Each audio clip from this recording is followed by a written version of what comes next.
Este ano quero paz no meu coração. Quem quiser ser meu amigo, que me dê a mão. O tempo passa e com ele caminhando todos juntos sem parar. Marcas pelo chão vão ficar, marcas do que se foi, sonho que vamos ter. Como todo dia nasce, novo em cada amanhecer, oh, marcas do que se foi, sonho que vamos ter. Como todo dia nasce, novo em cada amanhecer. Alô, meus irmãos, graça e paz para todos vocês de todo o meu querido Brasil. Que a graça de Cristo ressuscitado resplandece sobre a vida de vocês. Muito obrigado por tudo que vocês têm feito por mim. Vocês têm sido ouvinte constante do meu canal. Vocês têm acompanhado. Vocês têm mandado seus comentários. Vocês nem sabem quanto isso me alegra. Os comentários que têm vindo de vocês. Estamos nessa. Estamos juntos. Vocês mandam uns bonitos, uns lindos comentários. E eu agradeço de todo o meu coração. Embora que algumas pessoas que aparecem, que caem de paraquedas, como se disse, e da vez por falta de conhecimento, ainda está lá dentro daquele sistema, tenta talvez falar alguma coisa ao contrário, mas eu não dou importância. Mas você que é da graça, você tem prestigiado esse trabalho, estamos juntos, porque nós somos libertos desta gaiola, dessa prisão, dessa arapuca. Nós não estamos debaixo de jugo de homem, porque Deus não deixou nós aos cuidados de homem nenhum. Homem para cuidar do seu povo, não. Não existe. Lá no passado, Deus deixou, mas depois do apóstolo Paulo para cá, Deus não deixou mais ninguém. O último homem que Deus levantou chamava apóstolo Paulo. Era o único que ele chamou no caminho de Damasco. Desculpa. Mas ele disse, depois da minha partida, Atos 20, 29 e 30, surgirão lobos no meu lugar, cruel e devorador. Tudo que você vê dentro da denominação são lobos.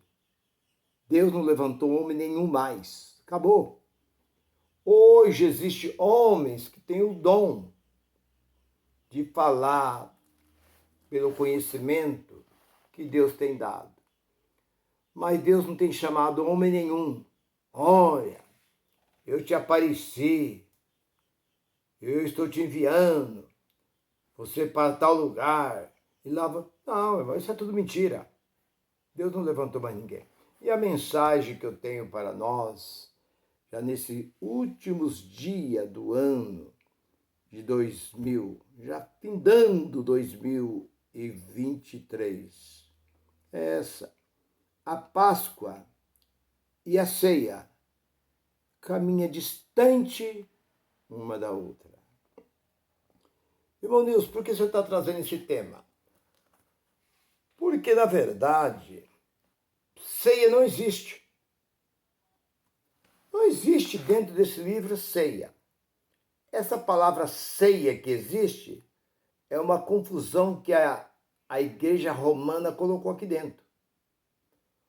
Porque eles colocam lá a última Páscoa, eles colocam Páscoa e ceia, a última ceia, a última Páscoa. Não existe. Pega todo o livro, desde lá do início, e vem até Zacarias. Onde você encontra essa palavra ceia? Por que surgiu essa palavra ceia? Ceia é um jantar antigo. No tempo de Moisés tinha ceia, mas nem foi colocado dentro deste livro, nos escritos de Moisés, porque a Páscoa simbolizava o quê? A saída do povo do Egito. Porque na última noite eles comeram pão sem fermento, comeram ali um cordeiro, um cabrito assado, colocaram sangue nas portas, nos batentes das portas, para que o espírito da morte ia passar meia-noite, ia matar um de toda a família do Egito, ia morrer um, até os animais. O mais velho ia morrer, começando pela casa do rei. Mas na casa que tivesse o sangue esmegido sobre os batentes, os umbrais da porta, esse espírito não entrava. E eles saíram, e isso aconteceu no Egito, porque a única coisa que assolou o Egito foi a morte. Então a única coisa que hoje o Brasil quiser resolver, o Brasil, o mundo quiser resolver o problema da violência, da maldade, dessas coisas que acontecem, é a morte. Não existe outra coisa. Você terminar com uma pessoa, acabou. Porque quando você prende uma pessoa, ainda que aquela pessoa venha tomar prisão perpétua, mas um dia aquela pessoa pode receber uma libertação, pode mudar um novo governo, uma nova política pode ser mudada dentro daquele país e aquela pessoa pode ser livre. Mas Deus exterminou. 9 pragas veio sobre o Egito resistiu. Mas vindo a praga, que foi a última, a morte, assolou o Egito. É a única coisa que faz o homem temer a morte. Não adianta você colocar lei em cima de lei. Nosso Brasil, tantas leis que se coloca lei em cima de lei, o que vale? Nada. Por quê? Coloca lá, o advogado vai lá e defende aquela pessoa. Mas se exterminar aquela pessoa, vai defender ele da onde? Não tem mais defesa, acabou. Então a única coisa que assolou o Egito foi a morte. A única coisa que faz o homem temer é a morte. A morte faz o homem ter medo. O homem não tem medo de lei, não tem medo de multa, não tem medo de nada, mas da morte o homem teme. Todo homem tem medo da morte. Até mesmo os animais. Eles, quando o seu predador está ali correndo, procurando pegar, eles fogem o máximo que eles puderem para escapar. Aquela presa foge do seu predador, porque eles valorizam muito a vida, quanto mais nós, ser humano. Bem, irmão, então voltando para a mensagem que eu tenho, que Páscoa e ceia não caminham junto. É muito distante uma da outra. O que é ceia, irmão Nilson? Ceia, para você que ainda está dentro do sistema, come lá aquele pãozinho com suco uma vez por mês, aquilo é uma enganação. Aquilo é uma maneira de enganar as pessoas. Aquilo é uma aberração. Aquilo ali eu não vou chamar de outra coisa, mas eu sei muito bem, porque eu tive com mais de 40 anos lá dentro, eu sei muito bem o que é aquilo, como funciona. Um dos nossos irmãos da graça, eu não vou dizer o nome dele, mas ele perguntou para um grande pastor aí, de um grande ministério, pastor, presidente. Ele falou assim: pastor, me responda sobre a ceia. O que significa a ceia? Essa ceia que vocês dão uma vez por mês. Vocês sabem que isso é errado, né? Me responda, aonde tem isso dentro da Bíblia? Ele falou assim: irmão, ceia não existe. Ele foi bem claro. E por que vocês fazem?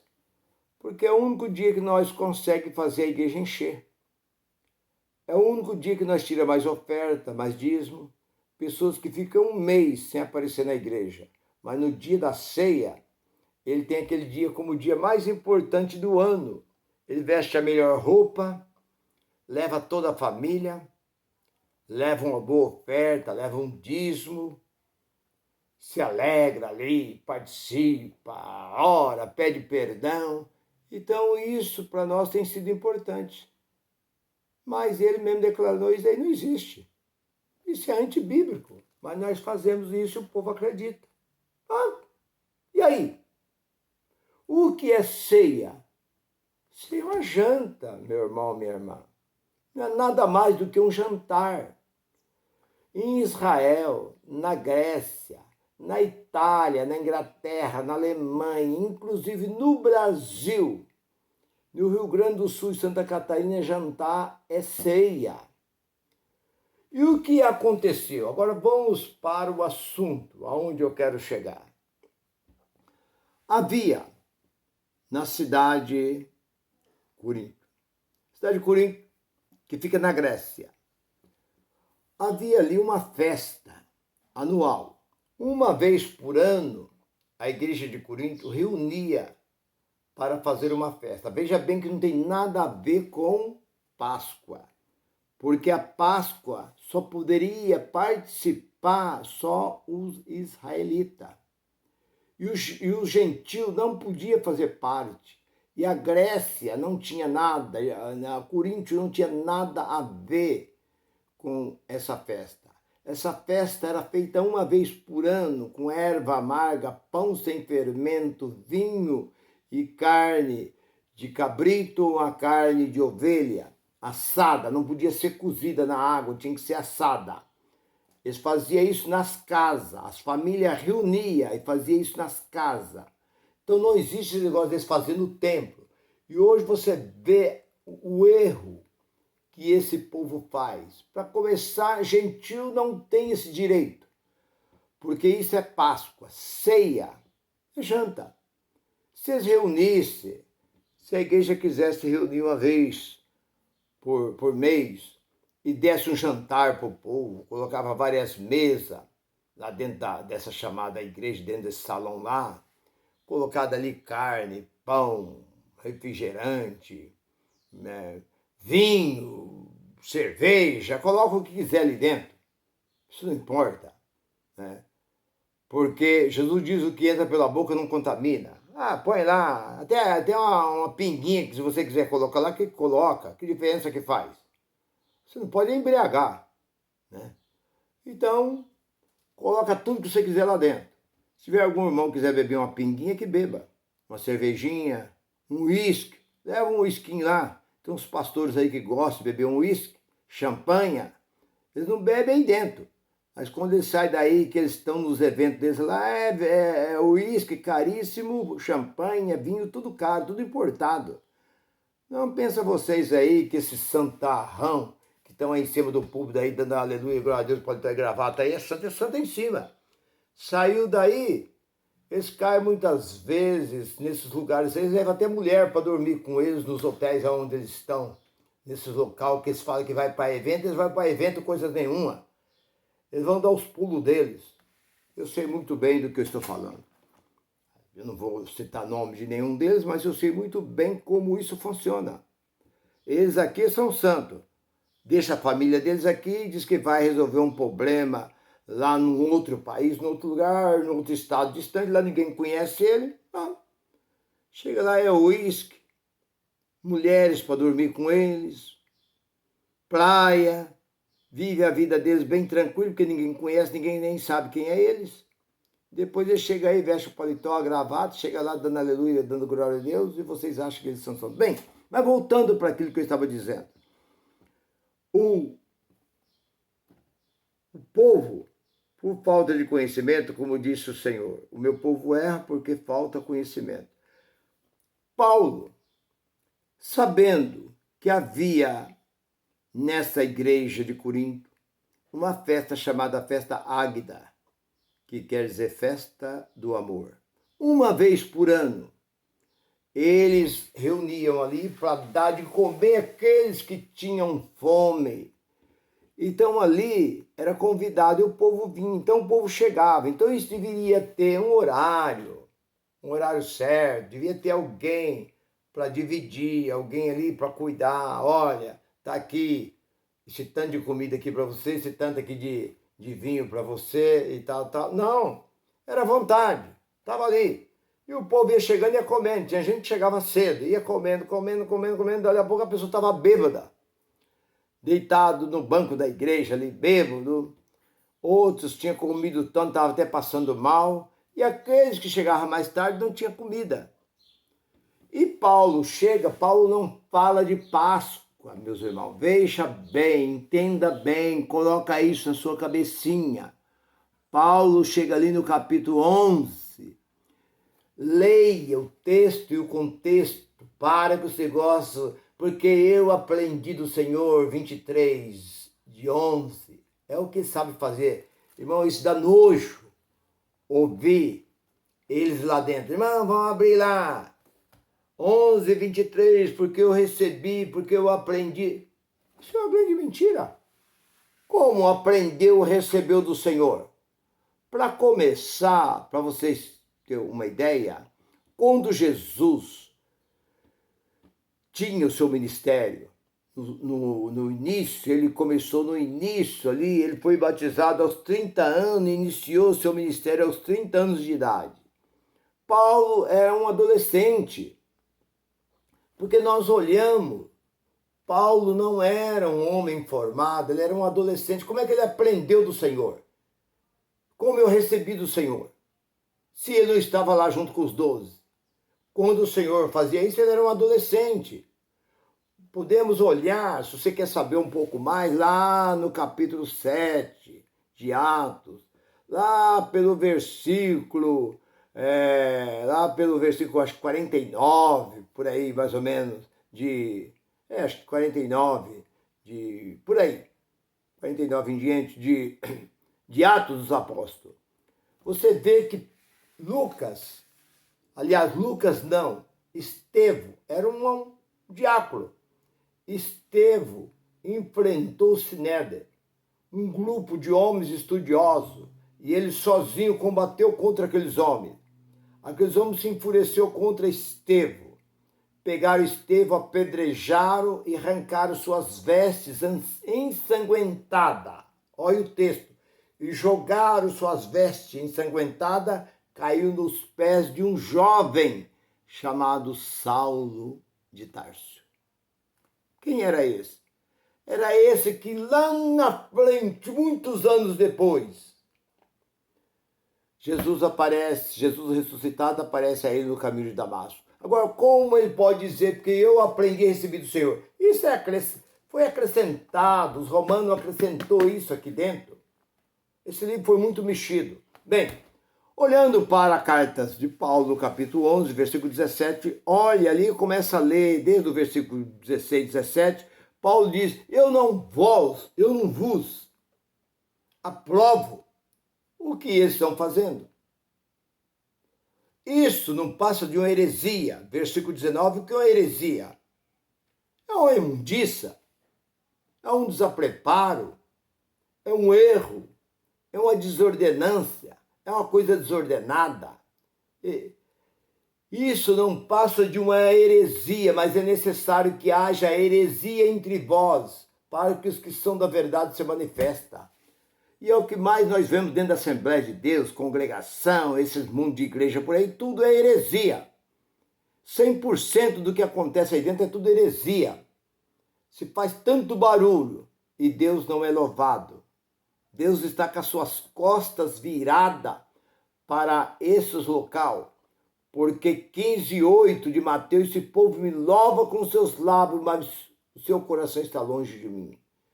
Versículo 9, é em vão, é inútil o que eles estão fazendo para mim. É inútil, é em vão o que eles estão fazendo. Então, tudo que vocês fazem, seus assembleianos, seus congregação, Deus é amor, universal, mundial, tudo que você está fazendo é em vão perante Deus. Está aqui. 15:9 de Mateus. É inútil, é em vão o que vocês estão fazendo. Então, Paulo dá uma instrução para aquele povo. E na instrução que Paulo dá, porque Paulo viu, ele nem lá foi, ele mandou uma carta, ele escreveu uma carta e mandou, corrigindo aquele povo. E essa ceia é um jantar. Agora o povo pega a ceia e mistura com Páscoa, achando que é uma coisa só. Páscoa simboliza a saída do povo do Egito. E era somente para os judeus. Outro povo não tinha direito de participar. Olha no versículo 42 e 43 do capítulo 12 de Êxodo, nenhum estrangeiro poderia participar. Como é que vocês andam querendo participar? O que vocês são? Ninguém tem direito, ele diz ali, nenhum estrangeiro pode participar. Não tem esse direito. E vocês fazem isso. E Paulo mandou esta carta repreendendo aquele povo. E vocês pegam uma carta de repreensão. Ele diz, quem tem fome, come em casa. Uns comem para sua própria condenação, não sabendo discernir o corpo de Cristo. Então, se vocês estão comendo para a própria condenação de vocês. Porque não é para vocês. Isso vocês fazem sem discernimento. Vocês nem sabem o que vocês estão fazendo. Vocês fazem uma coisa pensando que estão agradando a Deus, vocês estão desagradando. Vocês não entendem. Vocês pegam uma carta que é repreensão para um povo, uma igreja de Corinto, que foi a igreja mais repreendida pelo apóstolo Paulo, desde o véu, e os dons lá, os dons de língua, os dons de... foi a igreja que mais Paulo repreendeu. E vocês pegam uma carta de repreensão e traz para o meio de vocês e faz essa bagunça chamada ceia uma vez por mês. É isso que acontece. Por isso que hoje eu estou esclarecendo a verdade. Porque ceia e Páscoa caminha distante. Ceia é janta. Páscoa não existe mais também. Isso existiu, terminou no ano 70, quando o templo foi derrubado. Se você gostou dessa mensagem, se essa mensagem falou ao seu coração, curte a mensagem, divulga a mensagem. E continua me assistindo, e eu sou muito grato por você, meu irmão e minha irmã. Graça e paz para todos. Bye, bye. Feliz Natal.